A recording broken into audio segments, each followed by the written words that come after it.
Masakra në familje, autori që ekzekutoi nënën me sqepar nuk flet para grupit hetimor shfaq simptoma skizofrenia. Policia Fierit ka marrë dëshmim paraprake të 45 vjeçarit Florian Dalladaku për sulmin që u bëri prindërve të tij, nga i cili mbeti i vdekur e ëma dhe u lënduar ëndi ati.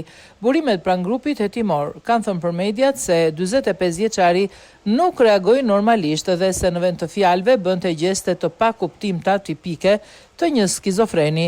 Po të njëjtat burime thanë se në automjetin tip Ford me cilin po aratisej autori i vrasjes u gjet një çantë me ilaçe antidepresive, të cilat dyshohet se Dalladaku i konsumonte për problemet mendore. Nga ana tjetër, policia tha se po mbledh dëshmitë të afërme të familjes për të kuptuar nëse bashkëshortët Dalladaku kishin më herët konflikte me të birin. Motivi mbetet i paqartë pavarësisht pretendimeve se autori ka probleme shëndetësore. Në kohën e ngjarjes në banesë ishin vetëm prindrit dhe autori.